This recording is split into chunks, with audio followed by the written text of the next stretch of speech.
The views presented in this program are not meant to express the specific views of the Lafayette Bible Fellowship. You are listening to the Vigilance Radio Network.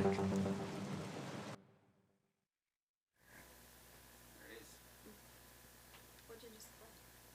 The disclaimer. It's just a disclaimer. It's just a disclaimer. We don't have theme music yet. I don't know, we're gonna have theme music. I can't hear it. It's because your hair. How'd you play something? Oh, it was in the microphone. Oh yeah, I know. Or in the... We'll see what we got here. I'll read you the topic for discussion. Say that again. I'll read you the topic. Speak up into the microphone, Jake. I'll read you the choice topic, and then we can have a discussion. Okay. Well, let's talk about what we're doing first, since this is our first show. Maiden voyage. You want to talk about what we're doing? Okay. So, welcome to NITE LITE.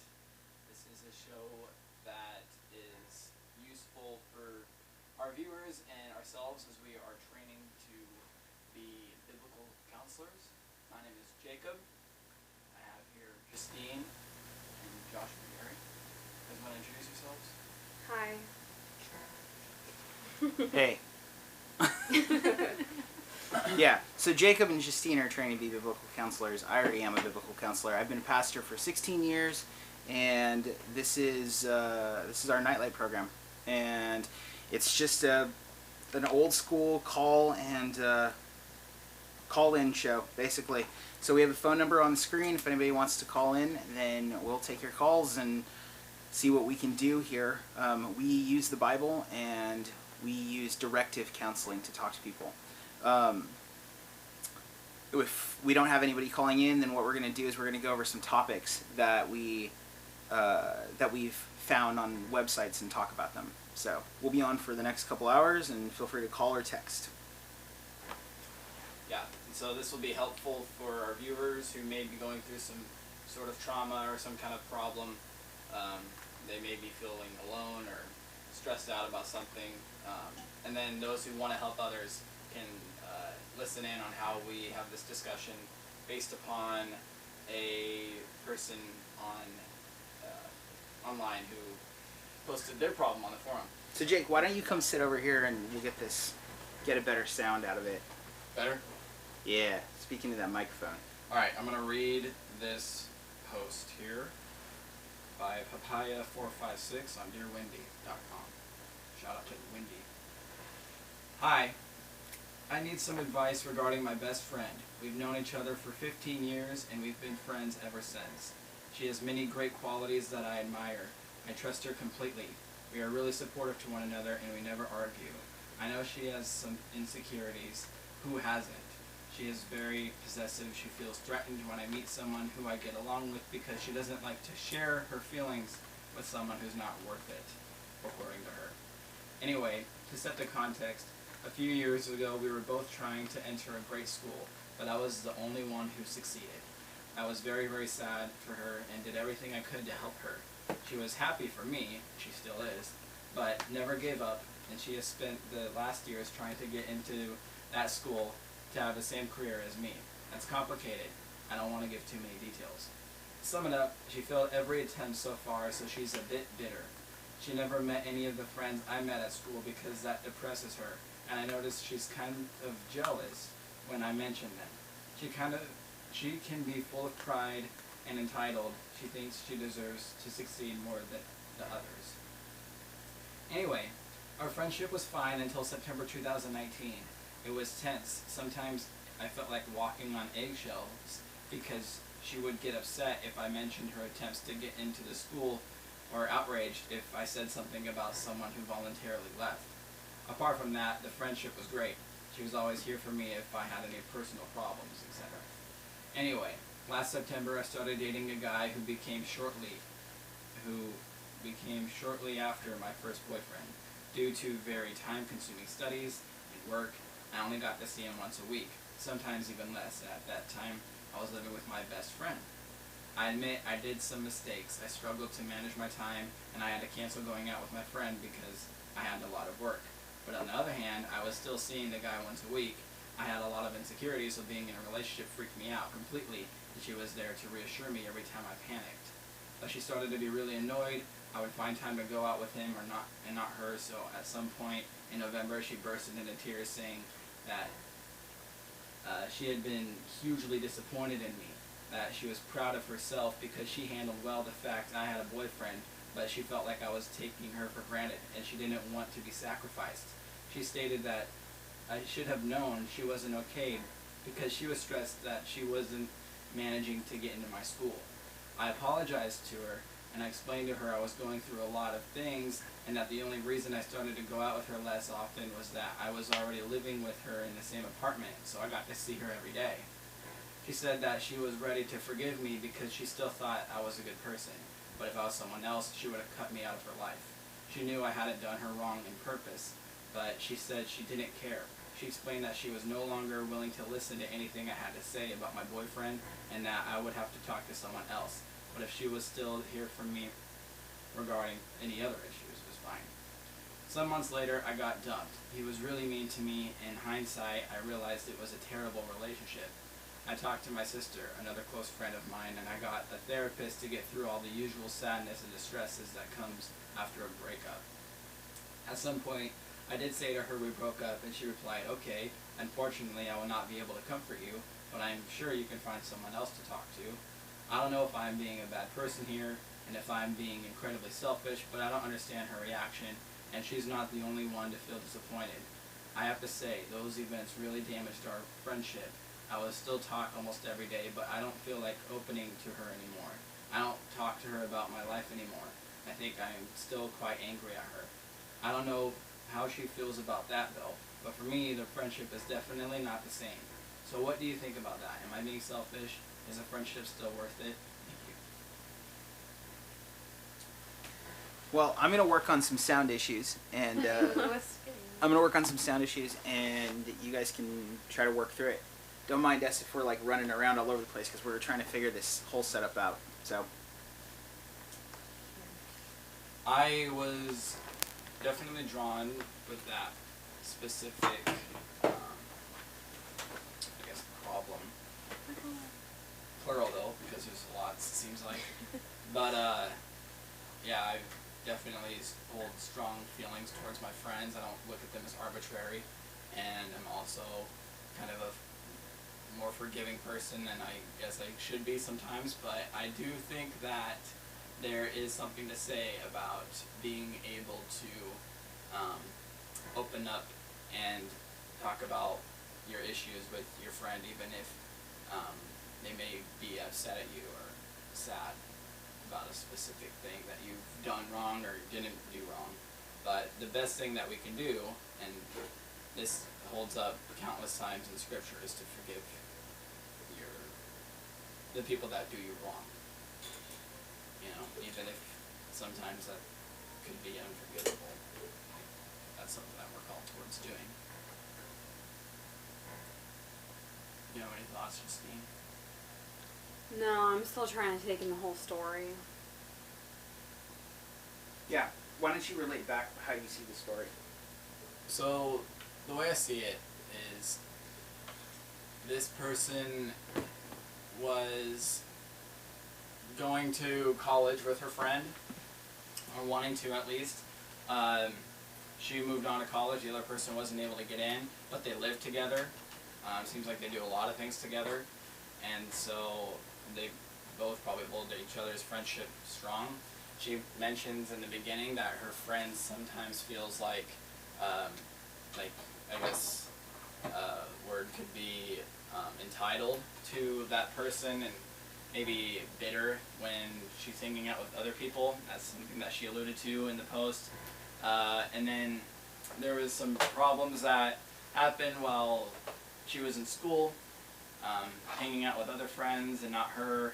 And then also she got a boyfriend and was spending more time with her boyfriend than she was with her roommate, which is also her friend. So she didn't want to talk about that side of her life, and She also didn't want to give her any advice on her boyfriend when she was having problems with him. And when they broke up, she didn't care. It's like, well, maybe you can find somebody else to talk to. And she doesn't really know how to feel about her friend, and she wants some advice, trying to figure out if the friendship is still worth it, or if she's in the wrong, or what. She doesn't really know what to do.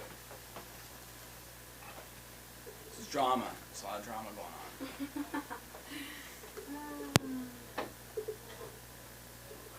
This is a sticky situation. This is a really layered situation. You know, a lot of feelings going on. I feel like. And it's a lot of love. Those feelings come from love. So I think it's clear that you guys love each other. But I think the number one thing to do is forgive. You guys both need to forgive each other. And remember like where the relationship came from. And then maybe remind yourself where you want it to go. Where do you see this future that you guys have, you know? Maybe God doesn't want you to get into that college, friend number 2. And perhaps he has better plans for you. But that doesn't mean that he wants you guys to cut off relationship. You guys should still try to pursue each other and go through the struggles together. And that's how you guys are going to be able to grow strongly as a relationship, you know. But if you deck out or lose interest or become bitter because they're going through different things, like how are you going to be able to grow seeing how she goes with it and then helping her out in hindsight, getting a better perspective, and then, you know, being able to go on with other things and seeing how that played out. You know, you guys were able to be a partnership, so now you can become stronger when you hit other things that are similar to what friend number 1's going through. Papaya. That's her name, but... Wait, friend number 1's name is Papaya? That's supposed to... That's the username. Yeah. Oh, okay. I don't know her name, but you got friend number 1, Papaya, and a friend number 2, Do you get the impression that there's a codependent relationship happening? It seems like it because they're living together as roommates. Well, that doesn't make it codependent, though. No. But, like, yeah, what's your impression on the status of their relationship? Because she describes the relationship as being, like, rocky or something. Yeah, like, not the same for sure. Can you post a link to that on our thread? Can't. So we can look at the file directly.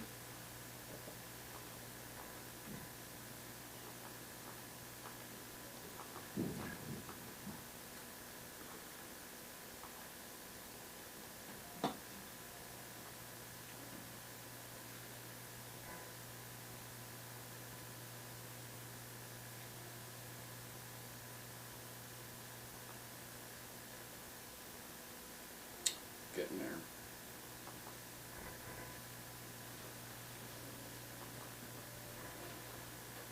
Justine, you want to talk to our 3 people who are watching?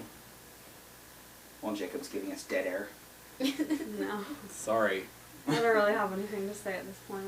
I know you guys are podcast virgins, but Yep.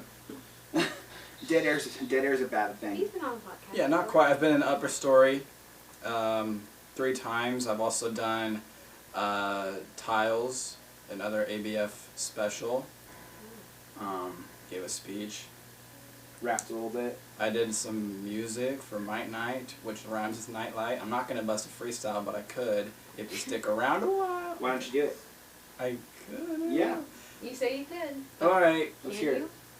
Well, I don't speak too well when I'm put on the spot, but I hope that you guys can tell that I like this. Oh great, now I can hear my own voice, and so it's throwing me off, but that still rhymes with spot. So I'm not going to drop what I'm doing right now. I'm going to stick to the top because I like to freestyle. Dang it. I'm going to just... This is going really well. Here, now you don't have to hear me. It's good. Alright. Here we go. Here, Posting the let me link. You don't want to parkour? No, not with my drink. That makes sense. That makes sense.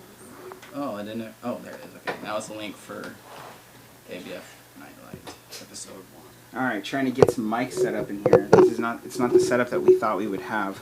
No. But, did you get that link to me? Yeah, The it's link on is posted Oh, it's posted. Okay. to the page. Let's see what we got here. And just read a comment. Okay. Page. here. So, now that I'm in my pilot seat, it's posted to the actual page itself? It is posted to the Video. comments. Oh, okay, I see it, yeah. Hey, Jesse, what's up? Let's see, open a link. Feel free to leave a tab. comment on what you thought of my freestyle. That's really true. helps Well, me why out. don't you finish your freestyle? Oh, so where I left off by not gonna get off when I'm on top. Something like that. But I didn't mean to make that sound dirty. Okay. I mean, it is a late show, but yeah. It's also a You can freestyle. I keep it didn't write clean. this. No copyright. So if any other rapper did the same lyrics in their song, you can't sue me because I already said that this is a freestyle, so I don't want no beef. Okay. I feel like we need the disclaimer button just... Alright, so I need some advice regarding my best friend. We've known each other for 15 years. We've been friends ever since. Many great qualities I admire. A few years ago, we were both trying to enter grade school. She failed every attempt so far, so she's a bit bitter. Friend was fine until it was tense. Sometimes I felt like walking because she would get upset if I mentioned her attempts to get into the school, or outraged if I said something about someone who voluntarily left the school. Yeah, so, like, as I'm looking at this, it seems to me like this is a codependent relationship. Okay. So, or Explain at least it was dependent, right? They So depended on each other for comfort. no, like it was dependent, like the one lady who didn't get in sort of hasn't moved on with her life, and she's established this relationship with the other lady. Which one's Papaya? Papaya's the poster. All right, so The best so friend's Lady Mango. B has Mango, banana. sure Banana has established. Okay, no, I can't do that. Mango? She's established a relationship with Papaya, and Papaya has allowed this relationship to continue to the point where it was essentially unhealthy. And so this other woman has, put a lot of stock into the relationship with her. And the difficulty there is that, people progress and they change, and you can't rely on a relationship like that. You can't rely on a relationship like that, especially without like a covenant commitment to each other to carry on. Like, people change, friendships grow, friendships change. Yeah. And people grow. So I think what needs to happen is you need to tell your friend, Papaya, you need to lovingly tell your friend that she needs to stop focusing on what has happened to her and start focusing on what she can do. And I think that probably where you're coming from is there's a lack of that. There's a lack of transparency. There's a lack of saying specifically to her, hey, I shouldn't, like, our relationship isn't what gives you identity. Yeah. Do you think that it could be possible that Papaya has a little bit of pride that she's not letting go of in order to be more transparent to Mango? Mango? Or, That's what I've been calling the best friend. that's how I've heard. Okay. In what way? Like, maybe she's getting good grades, she's got a boyfriend now. Like, could she have, built up some pride through the things that she's done that her friend hasn't? I mean, it's possible, but I don't see that. Yeah, I don't see it either. I wasn't thinking that. And she's, asking, am I being selfish in her friendship? I don't think she is. Yeah. Well, this statement, she started to be really annoyed. I would find time to go out with him and not her. So at some point in November, she bursted into tears saying she had been hugely disappointed at me, that she was proud of herself because she handled well the fact that I had a boyfriend, but she felt like I was taking her for granted and she didn't want to be sacrificed. Right. What are you talking about? That's the conversation that I would be having with her. I would say, look, clearly our relationship here has become super unhealthy. Yeah. That's not, what are you talking about? If you guys are best friends, you should want the other person to be able to grow and to move on and to move upward in life. Right. And not want to hold them back to where you are. Clearly, that's a really self-driven relationship. And, yeah. might come from like some insecurities, you know. Yeah, well, no, it absolutely comes from insecurities. The real issue is that her friend is finding her identity in, sorry, that Mango is finding her, thank you, Jasmine, producer Jasmine. Mango is finding her identity in Papaya, but that's not where she should find her identity, you know? And her identity has been completely collapsed now that she has clear evidence that Papaya doesn't see Mango as in the same light, right? Right. This is a problem that you see not only in relationships with, you know, between like friendships, but it's also a problem that you see in parental relationships, right? Where you have parents who have put into their children a type of expectation to, I don't know, to give them their identity. My child is my all, right? And when the child grows past that identity, then the parent can collapse and then feel resentful of that. Right. The truth is that your identity can't be found in any other person. The truth is, and this is a Christian show, so let's be honest, the truth is that your identity needs to be found in something transcendent to the situation, something that's timeless and infinite, and something that's personal, so it can withstand you. Like, you're a personal being. You can't find your identity in an object. Like, I can't make a box and then be like, well, this can withstand me. In theory, this box can last for 1,000 years. Well, maybe not 1,000 years, but in theory, this box will last long after I'm, you know, gone, as long as I put it on a shelf and protect it and teach other people to protect it, so I can, like, put my identity in this box. No.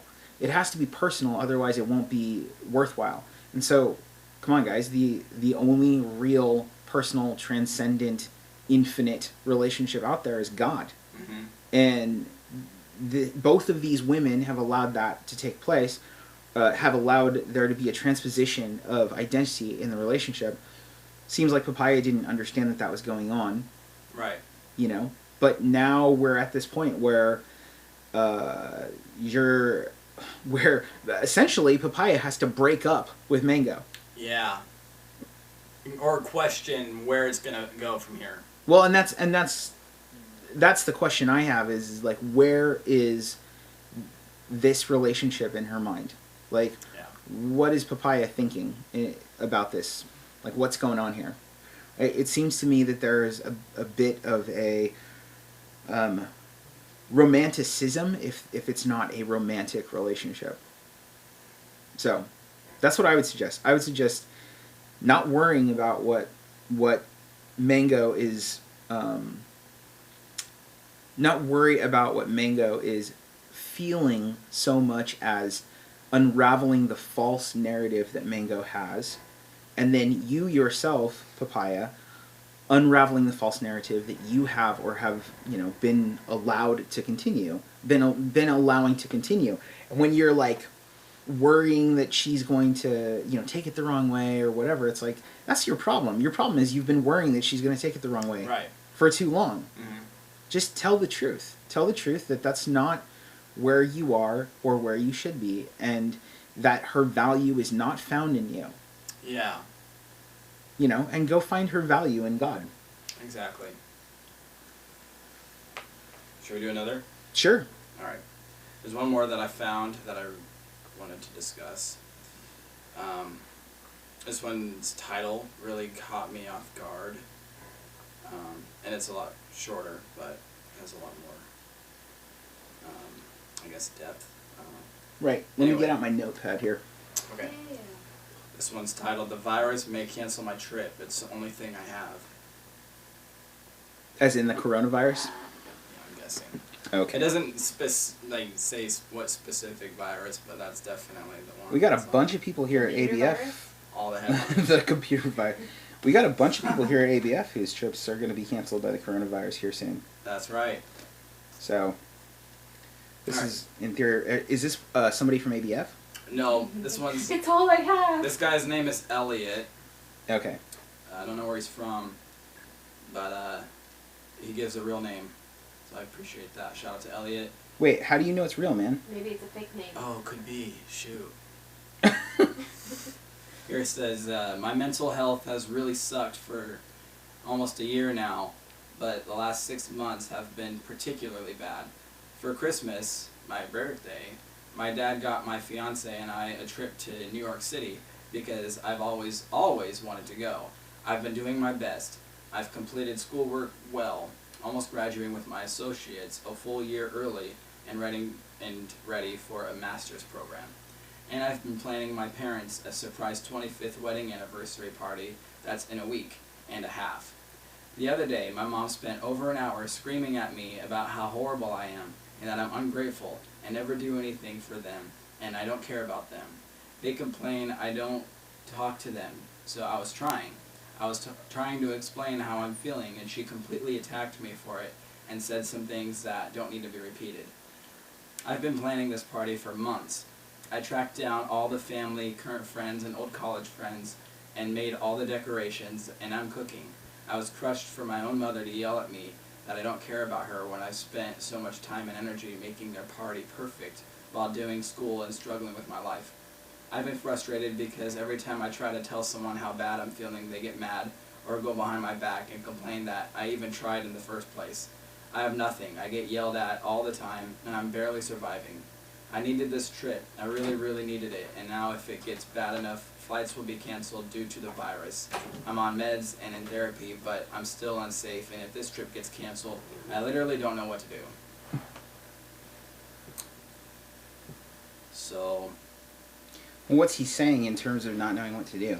Like, is that like a threat of, like, suicide? Like, if this trip gets canceled, like, let's finish the sentence. If this trip gets canceled, then what? Yeah. I think that that's a valuable question to ask. How long ago was this posted? Recently, this right? Was noon, 12:53 p.m. Oh. So there's a couple things in here that I find interesting. Number one, well, the main thing is where he talks about how his mother screams how horrible he is and that he doesn't talk to them. And then that is correlated with the idea that he keeps putting in effort. He keeps, trying to show his friends by the effort that he puts in, but it's not being recognized. And I think that that's where the majority of this is. I would say right off the bat that he could probably end a lot of his problems just by talking. Yeah. Right? And that's going to be the question that we have to ask always right at the beginning is what is your problem? And so what's the real problem here? And then what are you doing about that problem? Right. So what the real problem here is not the coronavirus. Or the ambiguous virus, because he didn't say. Right. Right, sure. The real problem here is not the chicken pox outbreak. The real problem here isn't the coronavirus. We assume that that's the case because 24 hour or today, right? I'm just gonna say. Yeah. The real problem here isn't the coronavirus. It's the fact that he has his whole identity summed up in this, trip.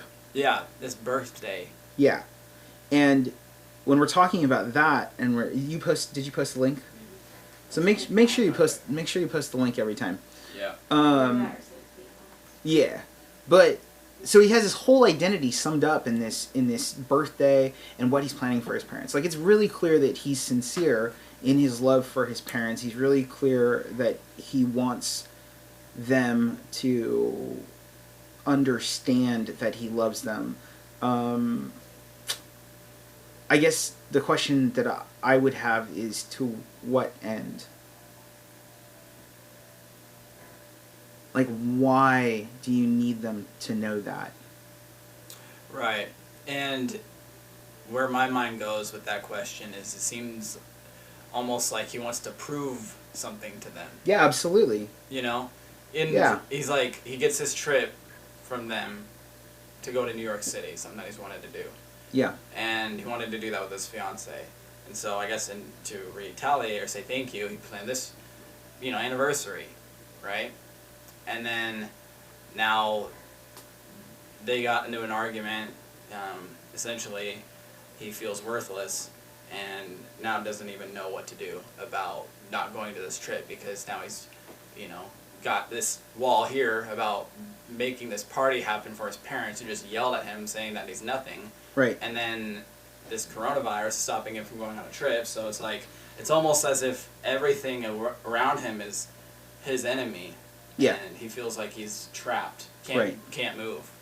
Right. Do we think that his love for his parents is sincere, is real? Yeah, I think so. Is his love for his parents what drove him to do this trip? Partially. It's partially true, right? But I think that, again, it is very much, and I think he states it this way, it's very much his last-ditch effort for people to understand who he really is. But here we go back again to that initial problem that I was talking about with the last subject that we were talking about. You can't put your identity, you cannot put your identity, you can bring the dog in here if you want to. You can't put your identity into a single person or an idea like that, right? His trip is emotionally less about his parents and wanting them to be loved and more about his validation. Mm-hmm. The truth is like his parents are going to understand, at least not, well, maybe they're not, maybe they're horrible people, right? But in theory, his parents are going to understand if he did all these things and then it gets canceled. Yeah. Right?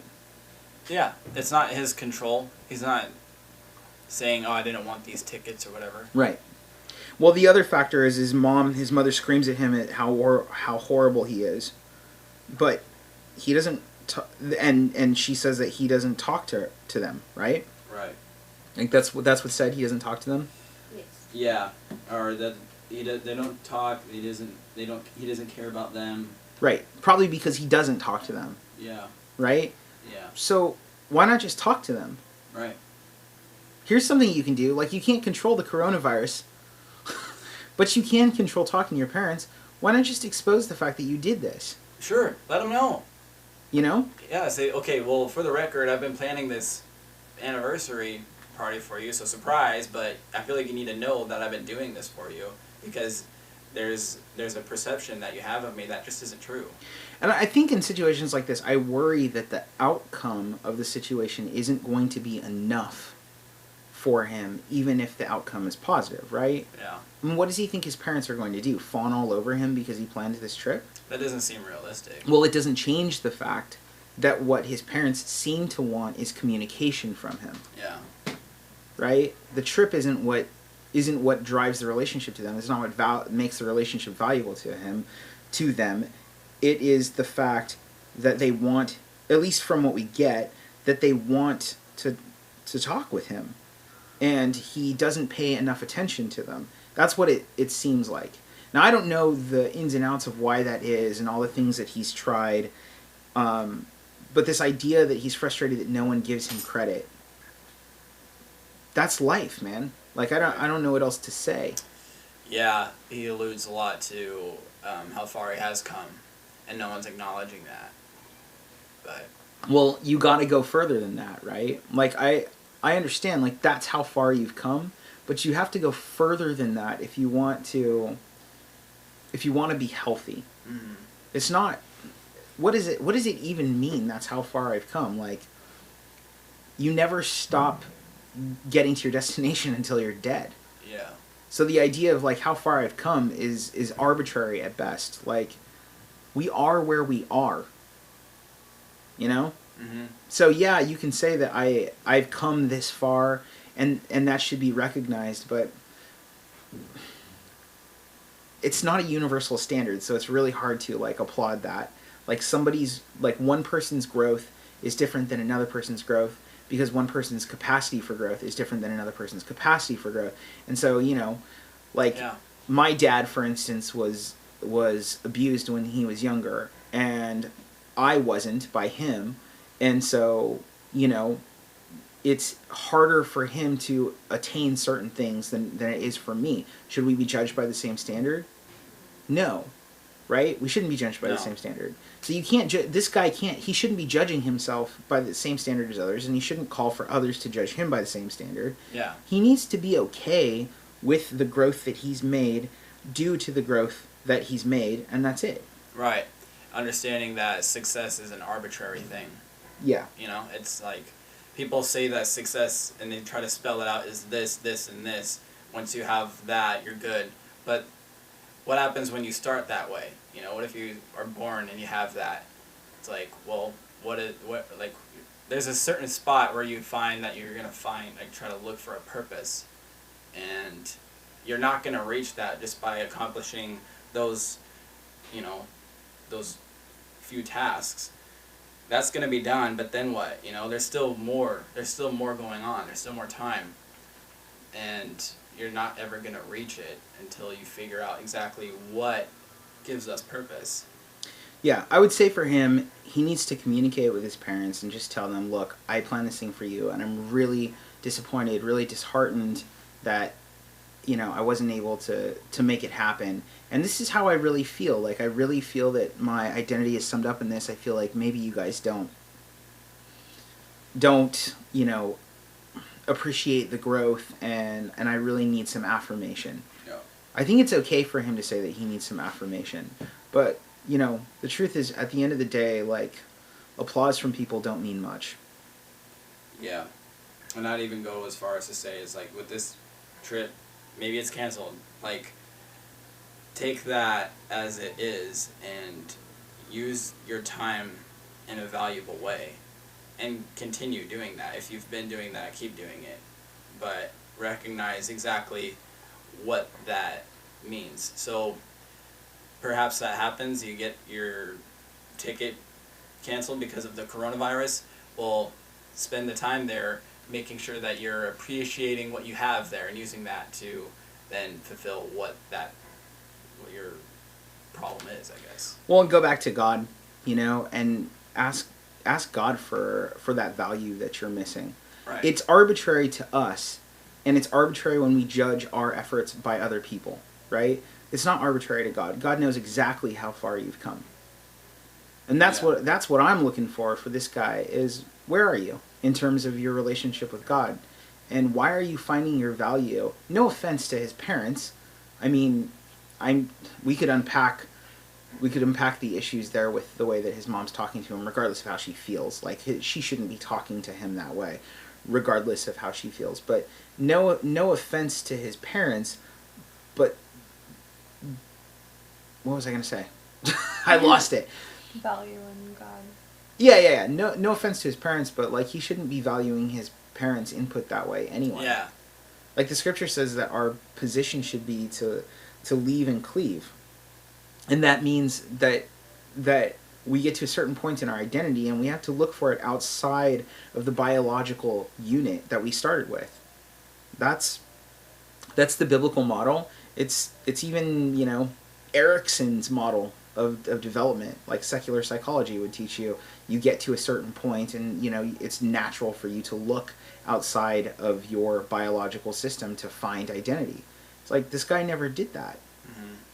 So he needs to find that, and he needs to find that in the covenant community, the community of faith, and in the infinite community that he has with God.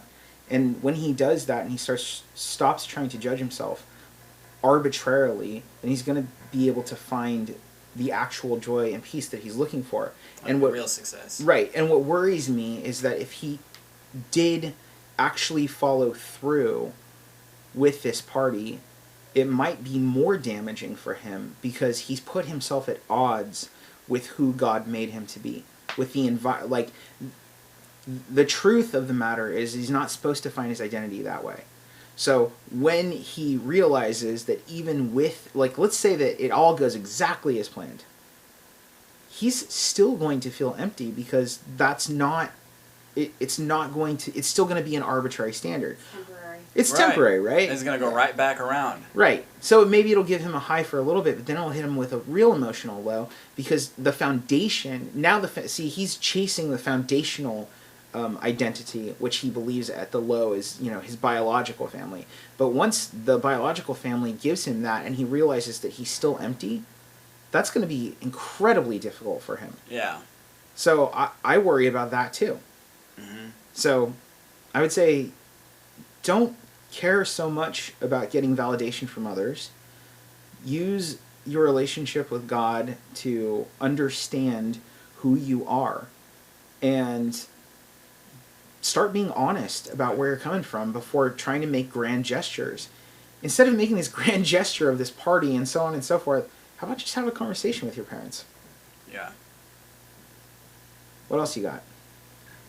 We got a phone number here if anybody wants to call or text if they have any questions or they want to comment on the conversation that we're having too. But what else you got there, Jake? Well, here's one that also caught my attention. We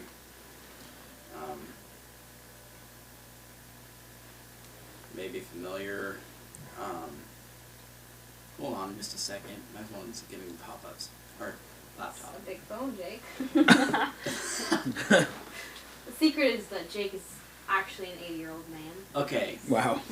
Do you have your phone ready, right? Mm-hmm. Okay, cool. This one's still, Dear Wendy, I am furious at my husband. I'm gonna call this. Oh, this will be fun. I'm gonna call this one Furiosa. Already. Furiosa, Angie. Oh wait. Whatever her name is. Her name's Angie? Yeah. Man. Let's call her Alright. Furiosa. I like Furiosa. That's her Furiosa. That's her last name, Angie What? Furiosa. All right, Harry go for Potter it. Read it. reference. Anyway, Hey, make sure to post it. Post Yeah. the link. doing that now. Yeah, just read it and then post it. All right, reading it. Okay, so Furiosa. Her name's Angie. Angie Furiosa. Angie Furiosa. Go for it. Okay. Remember, guys, feel free to comment. You can call or text. Also, we'll talk to you about whatever's going on. But hit it. It starts off with, and I need to vent. Oh boy. Ooh. We've been back in this dumb city for all of 6 months. Do we know what after- city it is? I'm gonna It's guess dumb Flint, city. Michigan. But Wow. I'm just kidding. Wow. Roasted. I'm just That wasn't playing. necessary. I don't know. Have you been there? We don't need that. I just beef, know about okay? the water. Oh. Oh yeah, totally. That's sad. And So- the car plants or whatever. Not car plants. I'm sorry, car manufacturing plants. Right. I didn't GM. think you meant actual plants. You know. Although. So we've been back in this dumb city for all of 6 months after we moved here because he absolutely had to change services because he was so miserable. I told him to pass on a job that would have got me back to the city I wanted to move back to since we got married and take the opportunity to change because I wanted him to be happy. I hate living here again, but I've got a decent job this time around, so I make do. Now, yet again, he's miserable. and wants to change jobs. Wait. So they're living there again? No. No. He passed on a job that would have. He passed on a job. But Okay. it starts off by saying we've been back in this dumb city. Okay, so they started in this city, in this dumb city. Dumb City, USA. You're right. That's city. All right, go for it. Okay. Oh, we have a guest. Hello. She's here. Come on She's in. Our Take a intern seat. is here. On the couch. You can sit with us. We're hearing a story from Angie Furiosa, Angie And- Furiosa. who lives in Dumb this dumb city. city. USA. Interesting. Okay. All right. He's been coming home and ranting about work and how much he hates it and how he wants to do all these drastic moves while I'm just sitting here like, are you serious? I have sacrificed and hated life and lost friends and had bleeding jobs. What? For, You're shit. okay. You're bleeping it out. Yeah. That's okay. It's a late night show. I'm reading. It's, you know. That's fine. Okay, shitty jobs for nearly 7 years, and he can't even put up with it for longer than 6 months. If he does go, I'll be stuck here by myself in a city I only moved to in order to support him. Worst part is the job he wants to do would be in the city I wanted to go back to. And all of this, I think I'm most angry that he doesn't even want to try to get along here for my sake. Sure, he can leave and I can join him later, but the sheer shittiness of him not doing for me what I did for him has me questioning everything right now. Any advice to stop me from absolutely blowing my stack when he gets home? Okay. I haven't heard... Sorry. I've never heard it said that way. Blowing my stack? Yeah. Is that new? Or is that old? No, it's old. That's crazy. It's a wild one. Oh, so Angie Furiosa, huh? Yes. Yeah, I'm gonna definitely borrow blowing my stack. I'm gonna Yeah. I can put hear that in you. my pocket and save I it. can hear you Alright. saying that. Okay. I mean, they just say it. Justine, you wanna try this one? No. No, I'm good. Okay. What do you think? Yeah, well, I just would not want to come home to someone blowing their stack. That's me personally. Like, we're working hard. I'm coming home telling you how much I hate my job, but then it's like, I know you want to move back to probably Venice Beach, California. What? Why? All right, first unpack for me because I still don't understand. So she started off in City A, and now she's in City B, or she started off in City A, had to Okay, move to yeah, City let's B, and figure now is that out. back in City A. All right, we'll have to dissect this first paragraph. We've been back in this dumb city. Okay, so that's the first thing. So they're back. Back there. Okay, got it. Now, for 6 months. Okay. After we moved here because he absolutely had to change services. Got it. Right? So they moved to another place because he, in her mind, did something on a whim. Yeah, which Right, was okay. to pass on a job that would have gotten me back to the city I wanted to move back to since we got married. So Wait, so there's they 3 got- cities. But I'm wondering if they were married in that city. We need a timeline here. It doesn't. Honestly, it doesn't matter. There's really only a couple of issues here, All right? Yeah. There's really only a couple issues. So, in the way that she talks about it, she makes it sound like he forced her into doing something. But she said that you should pass on this job, right? I told him to pass on a job that would have gotten me back to the city I wanted to move back to. We got married. Right. He did it anyway. He went Yeah. with. He made the decision for. In theory, he made the decision for the family. Right. Yeah. But now they're living there. She's got a nice job, and he hates his job and wants to change jobs. Okay. Well, she didn't like her job either. Yeah. No, she said she likes her job, and so it's Post that link. make and do here. Post that link. Post that link. Yeah, let's do it.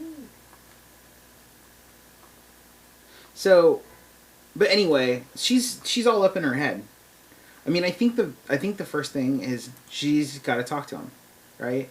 So, it doesn't necessarily sound like she doesn't want to talk to him. She just doesn't want to blow her stack, as she puts it. Right. She wants to talk for sure. Maybe more than talk. Well, but what does she say? She says, "I have to vent." Yeah, she definitely. That's the Right? first thing she says. I need to vent. Yeah, I don't know what that is.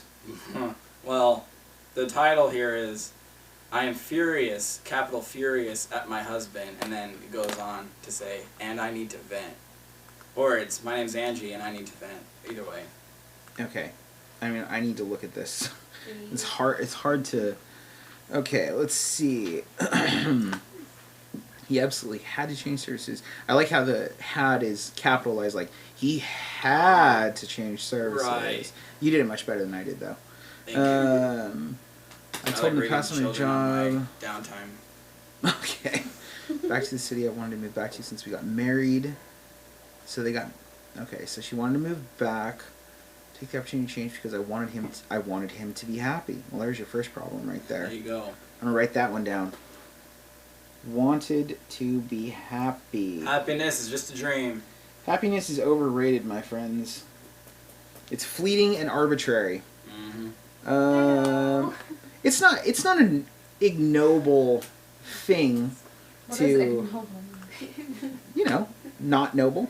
Is that a real word? Yeah, I believe so. Let's look it up. We'll have the internet decide. We should make it a word like If it's not. Ignoble, not honorable in character or purpose. So there you go. Would you guys like to That's our hear it? vocabulary word for the night. Here we go. Ew. Here we go. Here. I think I say opposite. Oh! Can't do that. Ignoble. Not noble. Ignoble. Ignoble. Ignoble. Ignoble? Sorry. I feel like she's whispering. Anyway. Yeah, why is she whispering?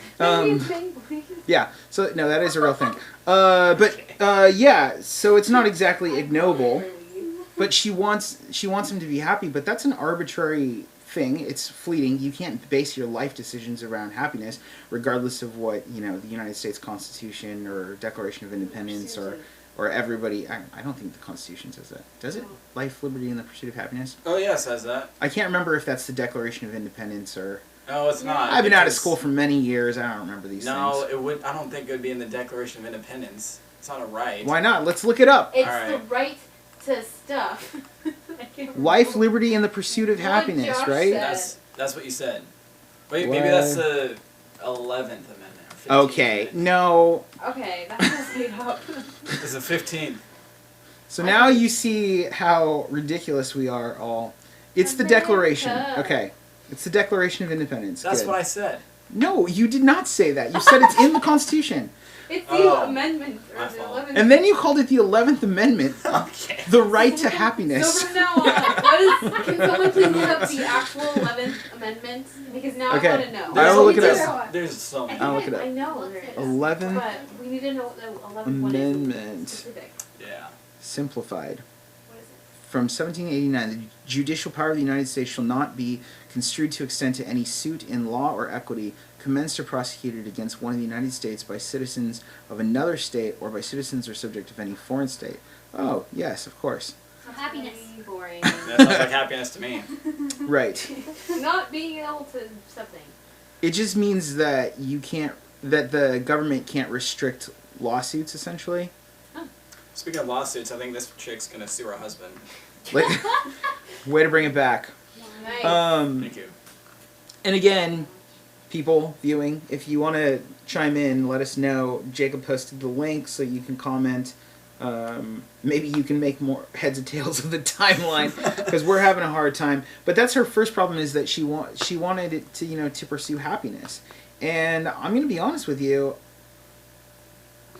I wouldn't be surprised if she actually thought that it would bring happiness. Right? That's what she says that, right? Exactly. But not just for his happiness, but for her happiness too. Yeah, she's wanted to go back here since she was married.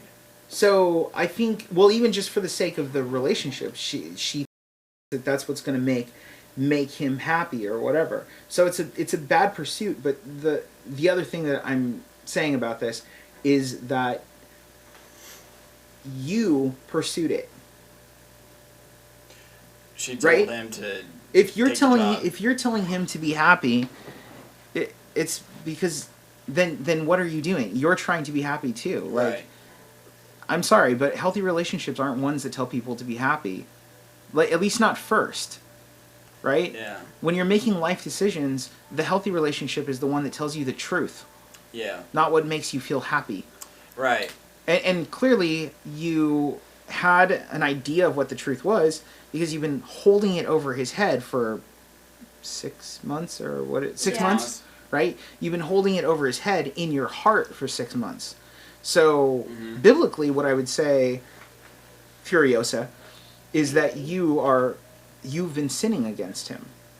You've been holding this in your heart against him, and now you just need to vent. You need to explode outward at him, or blow your stack, or whatever you call it. Well, that's not really true. I mean, really what you need to do is you need to confess.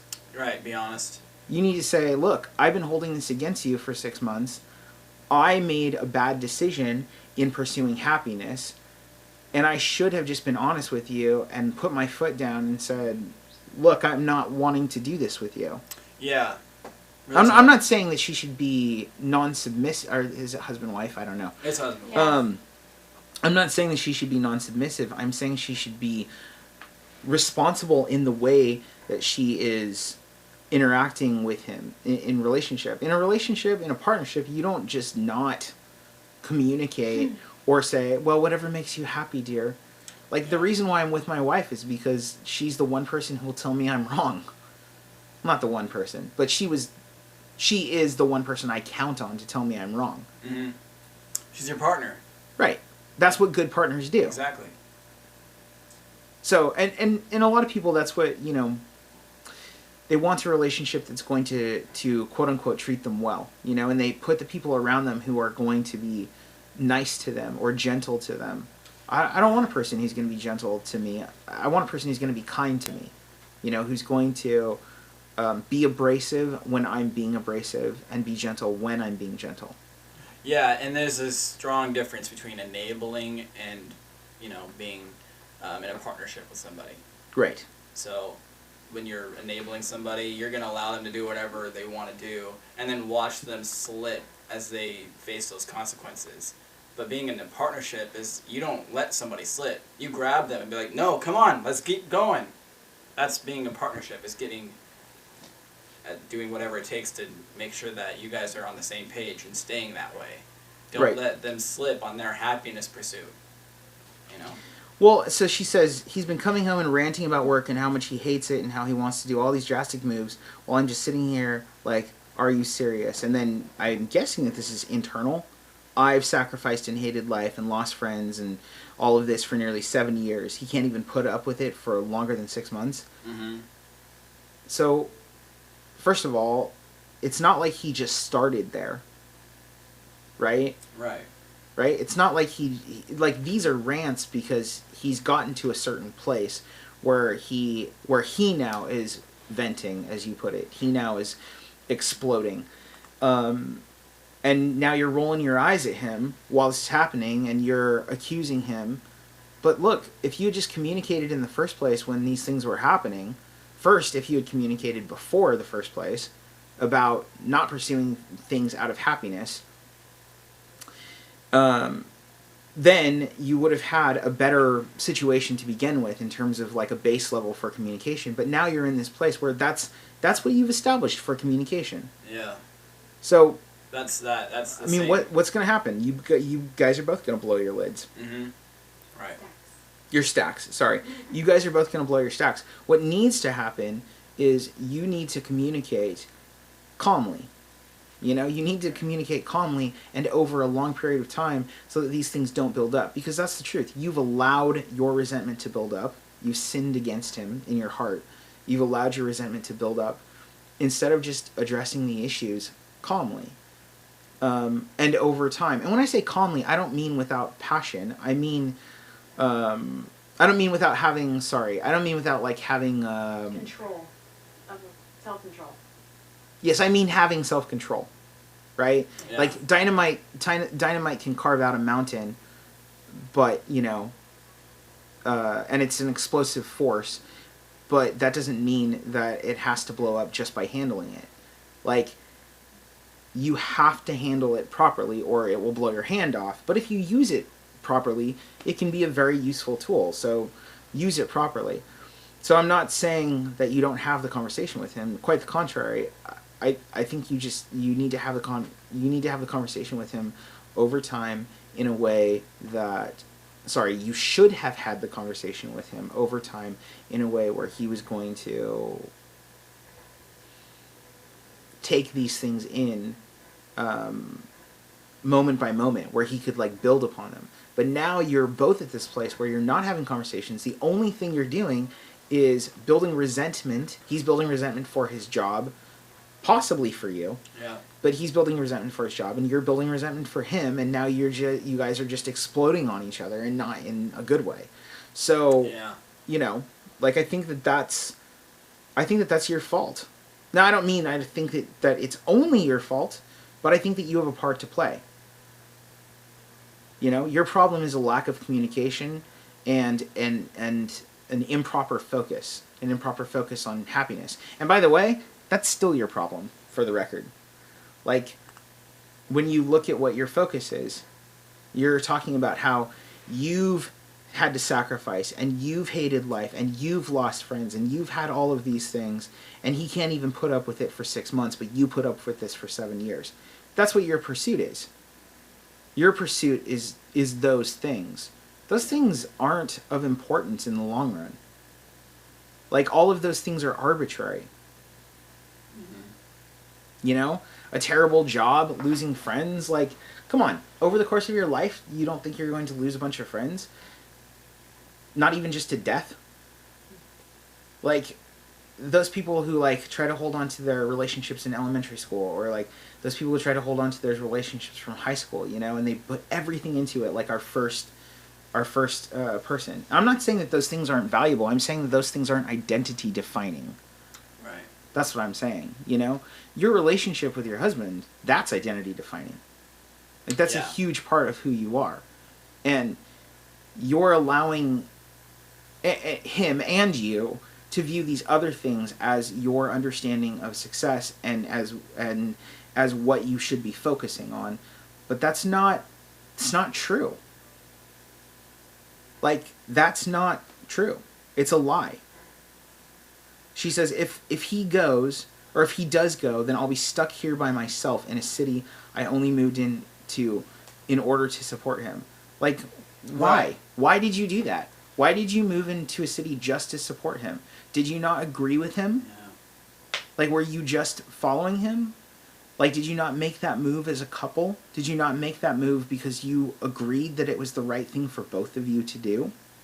Whatever move you make from here has to be a move that you both agree is the right thing to do. And then you have to be good with it. Right.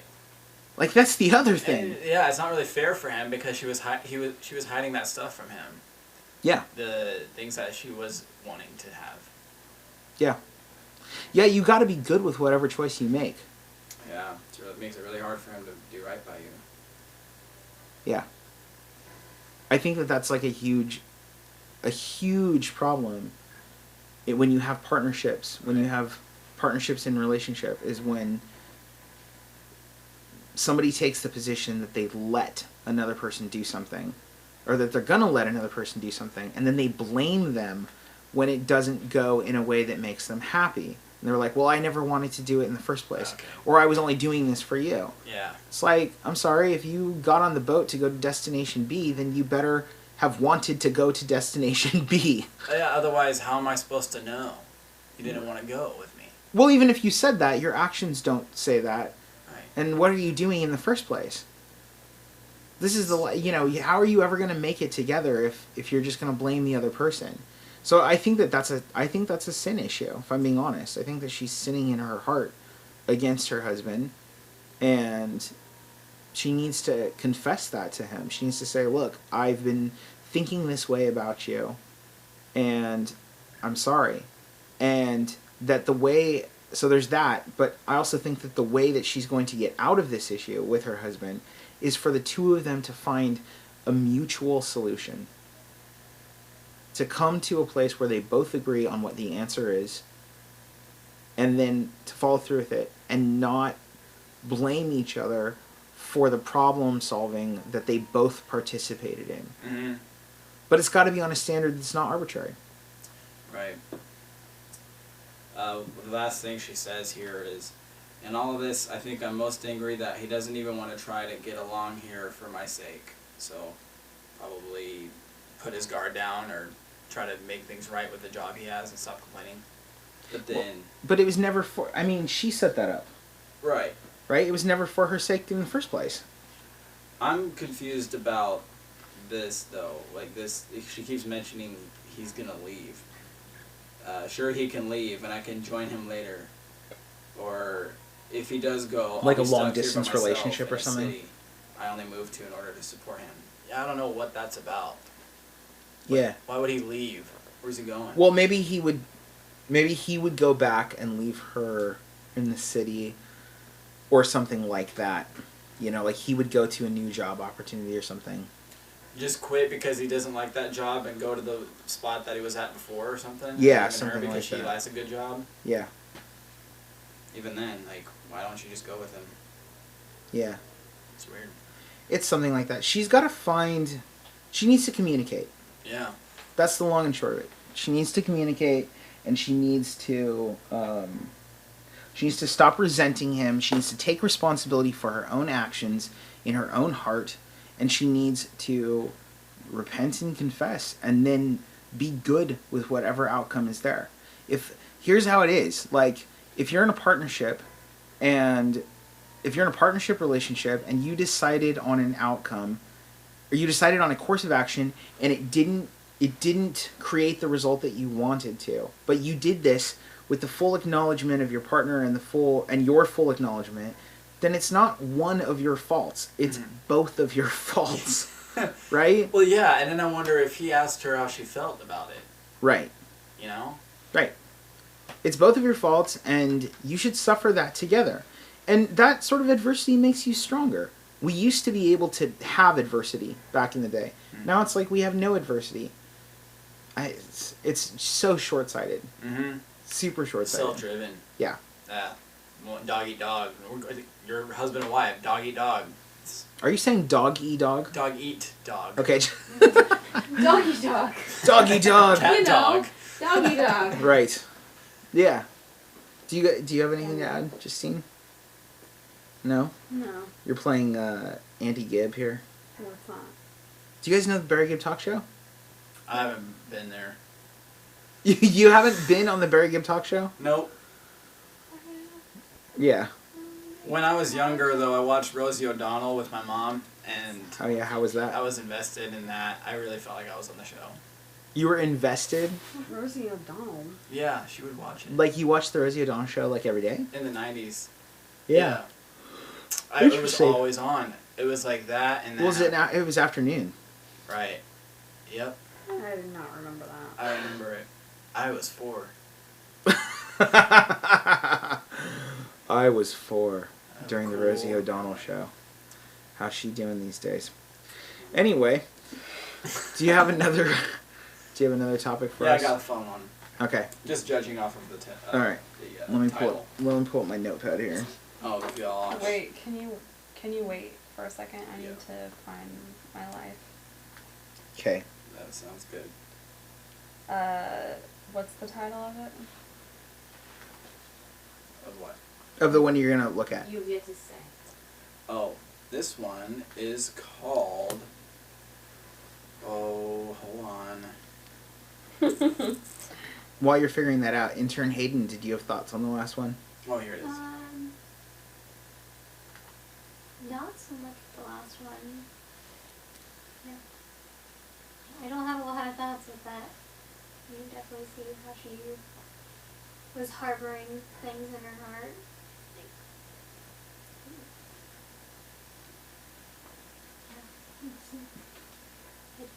Yeah, I can see it. Cool. You find it, Jake? Yep. This one's You called... good, Justine? We'll see. Okay, here we go. What are his intentions? Oh, what are his Uh-oh. intentions? Wait, All right. Hold on. This will be fun. What page is it on? Dear Wendy, the No, forums. 2? No, page 1. Oh, shoot. What's send the link. I'm trying. All right. What are his intentions? Do you know the name of this person? Do we get to name them? Her name's Laura. What's Laura or Laura? Lara. Wait, Laura? It's Lara. So I've heard So- Tara, so Laura? which is Lara? T-A-R-A. Laura? I don't know. No, I think it's Laura. It's Lara. We'll just call her L Money. I don't think that it's Lara. I think it's Laura. What if it's Liar? Laura. Because I've also like Cara. Have you heard of My Laura? What did you just say? Laura? Okay, It's not Laura. Still. I'm going with Laura. It may be Laura. Lara? I know Laura. Oh my Alright. gosh. Laura. Hit it. Anywho. Alright, I'm posting it. Okay. I haven't read it at all yet, so I have no idea boy, what it says. here we Where go. are you posting these things? To the video comments. Alright. Okay, hit it. What are his intentions by Laura? I would Wait, really... what? How did you say that? Laura. Laura. Lara. Okay. A little rascal. Hit Alright. it. Okay, do it. We're really gonna do it this time. Okay. I would really appreciate some insight and perspective on this problem of mine. This guy, who I had a few dates with last year, responded to my text to catch up with an enthusiastic yes. He also mentioned that he had a girlfriend and would have to ask her, but that it shouldn't be too much of an issue. I did not know about the girlfriend. Now I am wondering about his intentions. We did really like each other, but had to stop seeing each other because it became a long-distance relationship. Now I am moving back to where he lives, hence why I texted to catch up. I don't understand why you would want to meet with an ex if you are happy in your relationship. I don't want to hurt anyone by agreeing to meet. Should I meet with him bearing in mind that I would like to keep in touch? And then in parentheses it says, but under no circumstances get involved with his relationship. We weren't friends before. We dated. So now I am confused as to what his intentions are. And call. So that's like she's what? So she had a few dates with this guy, Right. and then he was like, "I have a girlfriend." No. So What? they dated a long time ago, or like a while ago, and then she moved, so it became a long distance relationship. So they broke up. But now she's moving back to where he lives, and she's like, "Hey, I want to catch up." And he's like, "Okay, I'll ask." But my wait, girlfriend." where'd the girlfriend come into it? Since they broke up. Since they He broke had a up. girlfriend since they broke up. So After she they was broke like up. kind of checking in on him or whatever. Yeah, because she was like, "Oh, I'm back wherever you Okay, are." but what was the whole thing about? So he had a girlfriend. She checked in, didn't know about intentions. Never mind. Her You intentions figured it or out? I his think my intentions? notes. I think my notes are fine. Last year. Sorry. The guy who I had a few dates with last year responded to my text to catch up with an enthusiastic yes. Got it. There it is. So last year she had a few dates with him, and then she moved away. But then he mentioned he had a girlfriend when he said that it was okay to catch up. Yeah. Is Right. that correct? He was all like, "I'll have to ask my girlfriend." That's weird. Oh, that's interesting. Right. All right. Just catch up to talk, perhaps. But she doesn't want to ruin their relationship. So she's worried about his intentions? Yeah. That seems weird to me because she should be worried about her own That's intentions. where I was at. What is that about? Like she's Maybe worried she about his wants intentions. To know his intentions. She's worried about his intentions because she wants to justify her own. right. intentions. Yeah, she shouldn't be worried about his intentions. I think his intentions are clear. Yes, but let me talk to my girlfriend. By the way, I have a girlfriend. Yeah. Yeah. In I other just words, wanna hang I out with have a you. girlfriend. You know, in other words, I don't want to leave you on red, but you know, I have a girlfriend. You need to know that, so just letting you know. That's his Sounds intentions.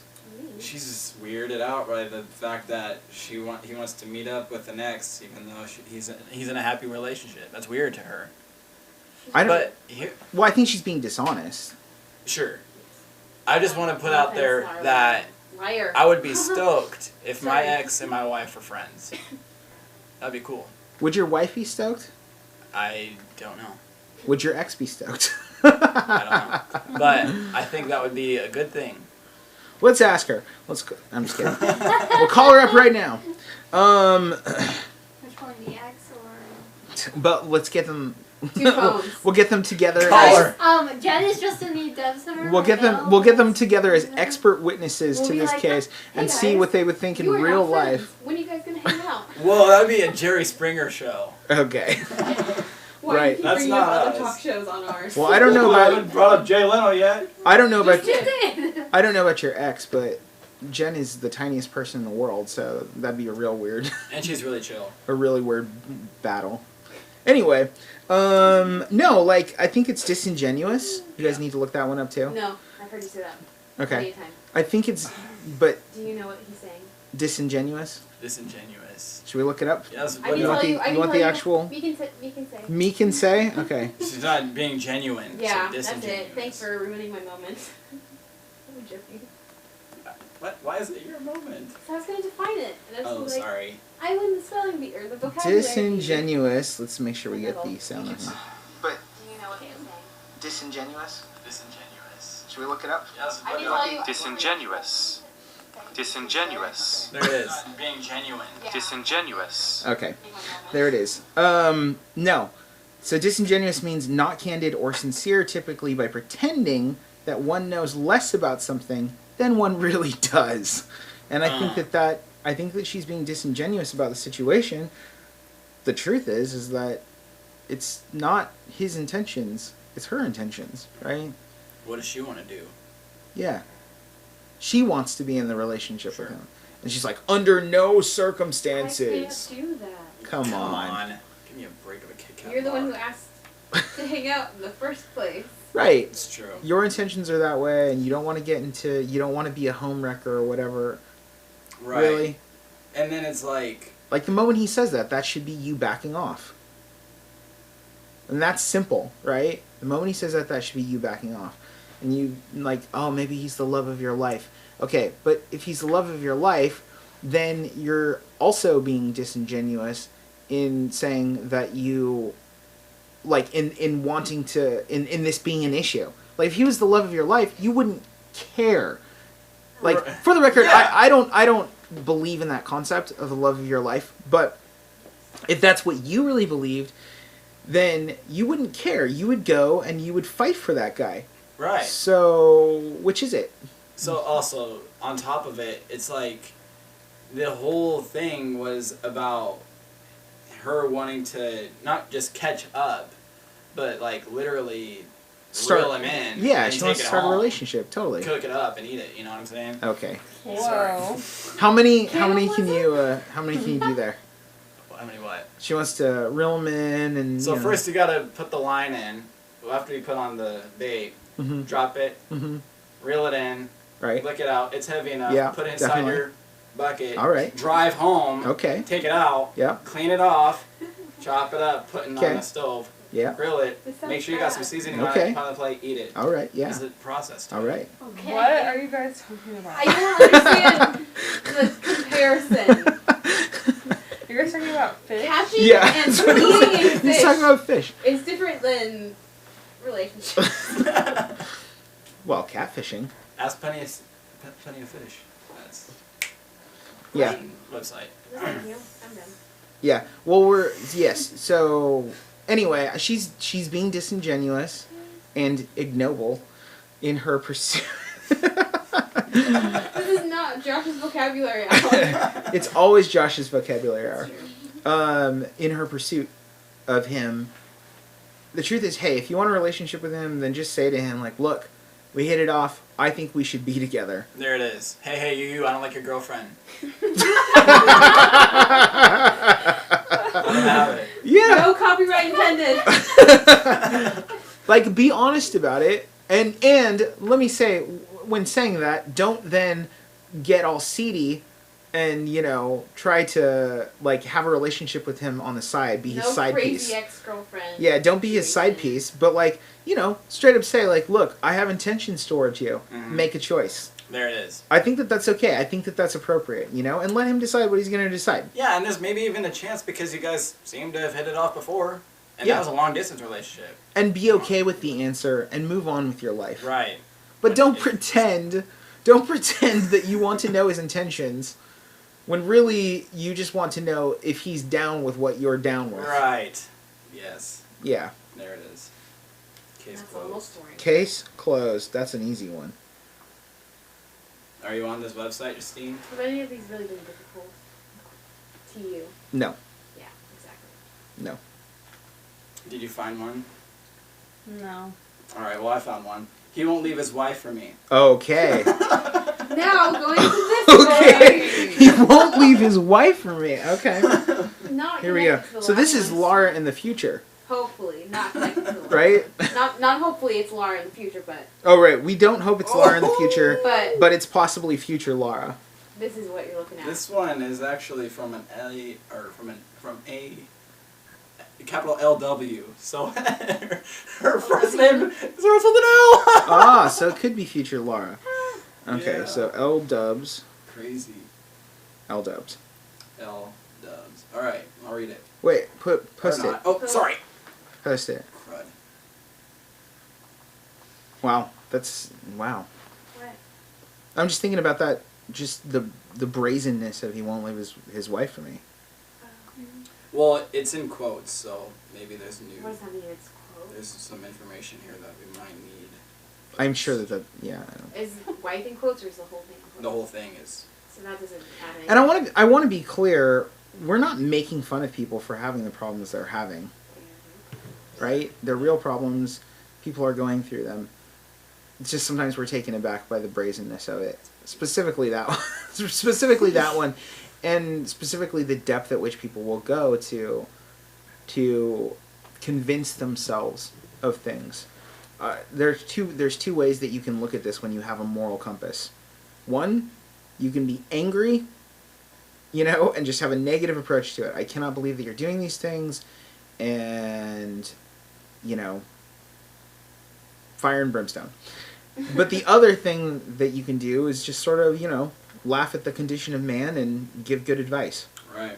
And that's where we're at, We, believe me, like in our, I'm not saying we have these specific problems in our church, but in our day-to-day operations, like we run into issues all the time that we realize that real people are dealing with, and that it is real to them, they have sincere issues. So it's not, and that it has a sincere effect and a sincere toll in their life. We're not making light of that fact. We're not making light of anything, really. We're just not being overly dramatic. Yeah. So. You know how there's an extra long word for that? I don't have an extra long word for dramatic. Dang it. You posted the wrong Somebody thing. source it. No way. There's no way that I did that. Okay, conflict. Oh, I clicked on the wrong thing. Well, there it is. And conflict is resolved. That was an easy one. Sorry, brother. No problem. All right, hit it. All right, now. What's the name of this? This is L-Dubs with He Won't Leave Me for His Wife. He won't leave his wife for me. He won't leave his wife for me. What did you say the first time? He won't leave me for his wife. Let's get away from me. Okay, go ahead. All right, now. A little over a year ago, I met a guy at a wedding reception. At the time, we were both in relationships and were not looking for anything, but we clicked. We kept in touch through social media as he lived in a different country. Eventually, I ended up breaking up with my then fiancé, helped along by feelings of guilt and loneliness as he was and still is living abroad. Essentially swapping one long-distance relationship for what was then another long-distance relationship. Quite a few hundred, if not 1,000 messages, video calls, etc. Back and forth later, and a few disastrous, if somewhat romantic trips to visit him, I started asking for more than just words, more than just promises, secrets. Sadly, despite having many talks with his current ex-wife, or whatever she is, he wouldn't move out. As time passed, laughter turned into tears, and I grew more and more desperate. I explained over and over that a sexless marriage where one of the parties is essentially nothing more than a glorified housewife and a nanny is not a healthy environment for children to grow. I fought relentlessly to make him understand that his fears of hurting the children by leaving, though valid, were insufficient reason for him to stay on the fence, waiting for her to break it off. Wait, can you read that part again? Alright. As time passed, laughter turned into tears, and I grew more and more desperate. Go with the sexless marriage part. I explained over and over that a sexless marriage where one of the parties is essentially nothing more than a glorified housewife and a nanny is not a healthy environment for children to grow. I fought relentlessly to make him understand that his fears of hurting the children by leaving, though valid, were insufficient reason for him to stay on the fence, waiting for her to break it off. Waiting for the wife to break up with him instead of him just doing it. We broke up a number of times, but we'd always come back running into each other's arms shortly after. There were many ups and downs, but I loved him like I've never loved anyone else. Then, after spending a weekend together in his home country, and just after Valentine's, he broke up with me as I'd pushed and pushed for him to finally move out. Like at other times, he sent me a message through Messenger, but this one felt different, colder, more real. Scared and aided by a compulsive need to have an immediate answer, I reacted like the crazy ex, but it was hopeless. Since then, he wasn't contacted, maybe that's hasn't, but it's with a W, wasn't contacted me even once, no matter how much I begged him to at least give me some closure by saying it to my face. Hurt and heartbroken, I deactivated my Facebook account and muted him everywhere else on social media. Sadly, deep down, I still hope he will regret his decision because I know he really loves me. My question is really, am I being foolish to believe things might still change? That love should conquer all and love alone should be sufficient for him to see the reality of his life? Jeez. So the first thing that stands out to me, anybody want to tackle it straight up? Maybe he fell back in love with his wife.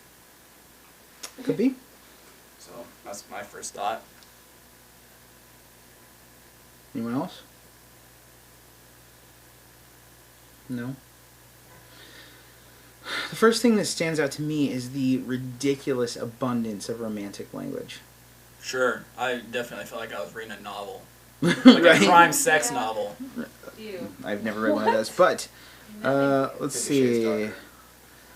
What is I haven't read that book, the way that she? but I know about it. Is it? I know It's a a fan favorite. female. I take it. The Is way it? that she speaks. Yeah. I fought relentlessly to make him understand. You Laughter know. turned into tears.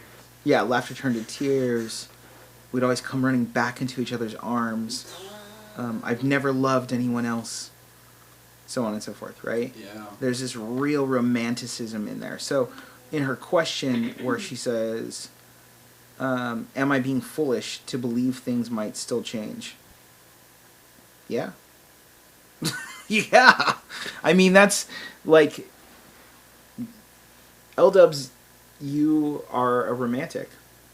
Oh yeah. You know, there's nothing wrong with being romantic when it is accompanied with facts. You know? I think, I mean, I don't know the whole story of the situation, but it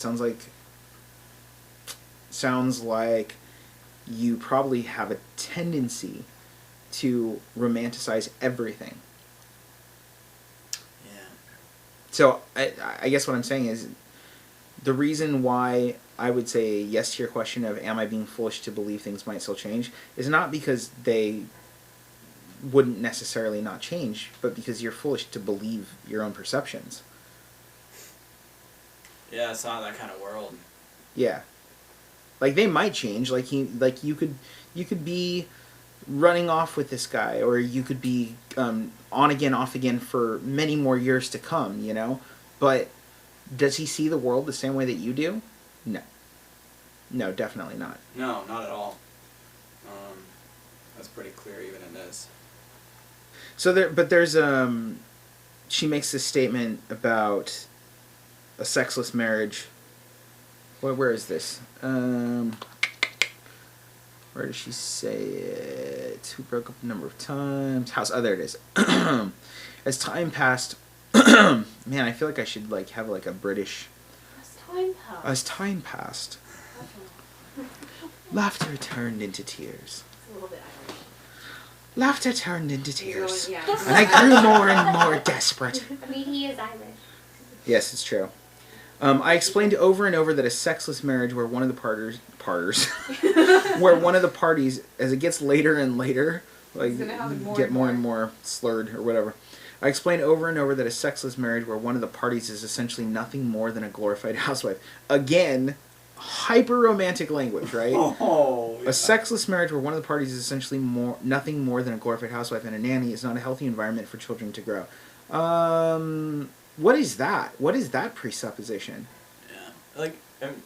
What about a marriage where somebody is convalescent? That's a new one. Okay. With something. We're gonna look this up for you. You lost me. Here we go. Maybe I'll be wrong on this one, but convalescent, recovering from an illness or operation. There you go. Would you guys like to hear the word? No. Let's hear it. Convalescent. Convalescent. Wow. Here sounds oddly like you. Here we go. Okay. Convalescent. Whoa, that's a different voice. We're gonna look convalescent. It's different every time. Sounds like maybe I'll be Convalescent. There you go. James Blunt. It sounds like You're beautiful, James Blunt. Yeah. You know that he stopped World War III. Wow. No, he didn't. Well, shout out to James Blunt. I'm gonna Keeping look us it up. alive. So this is turned into Remind me to read a new story here, LW. Well, he stopped it from happening. World War III would have happened if not for James Blunt. Now, this is a real thing, guys. BBC News. Okay. Okay, BBC News. They're legitimate. Yeah. BBC News. Singer James Blunt has told the BBC how he refused to order an attack on Russian troops when he was a British soldier in Kosovo. Blunt said he was willing to risk a court-martial by rejecting the order from a U.S. general. But he was backed by British General Sir Mike Jackson, who said, "I'm not going to have my soldiers be responsible for starting World War III." Blunt was ordered to seize an airfield, but the Russians had got there first. In an interview with BBC Radio 5 Live, broadcast on Sunday, he said, "I was given the direct command to overpower the 200 or so Russians who were there.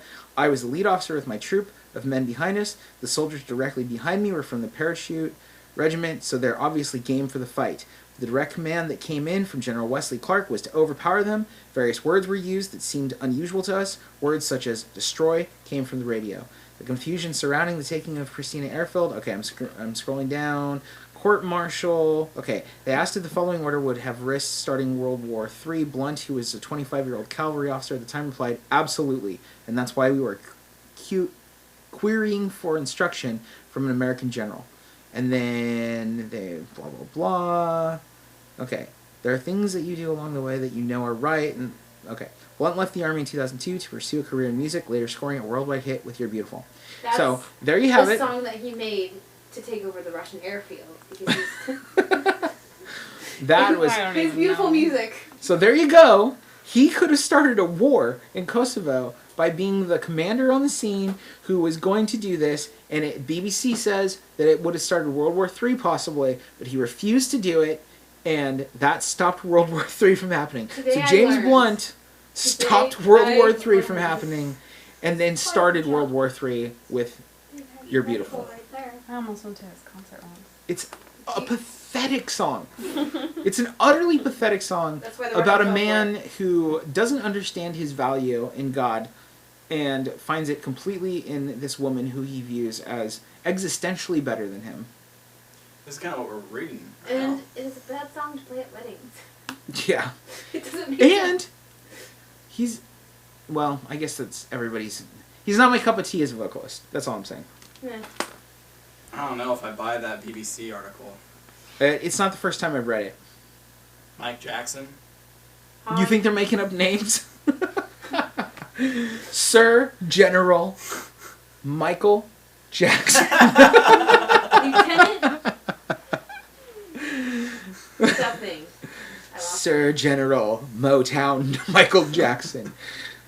Or never. Okay. it. No. So going back to this, Hey, snack. she. The convalescent. Okay. We left off on That was convalescent. supposed to be in my brain, but then the time. You can get us more hot water if you want to. We have an intern who can help us. You guys can get us more hot water and. Do you want Ansel along? I With your friends? would. Yes, I would. Okay, I was joking. And cheese dip. Yeah. I don't know. So anyway. Ansel Wait, along. how does that work? What? Cheese dip It's- and Ansel along? It's Agent don't Orange go on a log together. or something. I don't know. Whatever. Oh. I don't know what's going on, but I'll bring back. I can't have cheese. Can you have celery? Okay. And you have peanut butter? Anyway, Almond butter. so she. Alright. Army crawl. Ignore me, I'm not here. So, yeah. So she broke up with her then fiance. She has 2 long distance relationships. I would ask questions about the romantic nature, not romantic nature, the romanticizing nature of the way she perceives reality if she's having long distance relationships that she can't actually fulfill. Yeah, maybe she's actually scared to have a real relationship, so that's why she keeps it long distance. Yeah, I think that Sure. that's. Or like that it's like not actually attainable. Like Yeah. it's someone that's already married. Yeah, I think that that's a valid critique. Mm-hmm. Yep. Chasing after something that she knows she probably can't even have. Yeah. It's a thrill. Yep. But back to the sexless point. I think that's where we were before we started talking about yeah. Yeah. Yep. Sir General Michael Motown James Jackson and yeah, Officer James Blunt. What about convalescence? That was the point I was making, right? Yes, because I said- convalescent. Yes. yes, and Yep. then he said or the computer says convalescent, and then Right. you're like, that sounds like James Blunt. So yeah, like, what about convalescence? Like, what happens if the person that you love ends up recovering from an injury for the rest of their life. Or you never know whether they're going to recover. Yeah. They become quadriplegic or paraplegic. You know, like they lose the use of their limbs, including their genitals. Like, what? That relationship is worthless. Doomed. Yeah. You know, or that relationship is nothing more than a what did she say? Sexless nanny. A sexless nanny. Well, what Marriage. nannies have sex? Okay, it's not the nanny. Is that what she said? A sexless nanny? No, she did not. The The marriage that is sexless. Don't ask me to read anything. Okay. Yes, but no. The like, housewife is a nanny and is not healthy. guys, Sorry. I'm like what L-dubs, what are you doing? The concept of a sexless relationship is a make or break. Like, what are you talking about? Like, we talk about being aromantic. You know, like, talk about, like, for somebody that enjoys romance so much, the idea that your ability to have a relationship should be quantified by whether a person can have sex with you, like, that's really shallow. Yeah, it's lame. It's short-sighted, it's shallow, and the idea, and then you're going to take children, and you're going to put that below having sex? Like, come on. Societies need children. They don't necessarily need to have sex. Like, you have to have sex to have children, but I'm talking about for fun. Like, they don't necessarily need sex for pleasure. And sex for pleasure is arbitrary, right? Like, people don't need that to have a healthy relationship. And a lot of relationships don't have sex for pleasure. Like, what's the statistic on orgasms? Now we're getting into, like, Loveline territory, but I can look it up right now. But, like, the statistics on orgasms, like, women don't generally even 4%. orgasm. That's what you think? I don't know. I have no idea. Let's see. That's your guess? How many... Oh, wait. This should probably be, like... I don't know how this is going to... Statistics. I'll put statistics next to it. Let's see. Jeez, that is a low blow. Up to 67% of women, according to Cosmo's survey, up to 67% of women have ever faked an orgasm. There it is. There you go. So it's possible that... Whoa. Okay. It's possible... This is Cosmo. Percentage... 833... 75%... Yeah. Difference... Yeah. In any case, it's not... the idea that, like... that sex is a driving factor of relationship, of, like, a healthy relationship... No. This is like, where's the goal? That's a good way to put it, yeah. The goal isn't sex in a relationship. Yeah. The goal is people being better people. Right. You know? People being better people before God and furthering society. The scripture says that the reason why people are in a relationship is to help each other be better at being at people.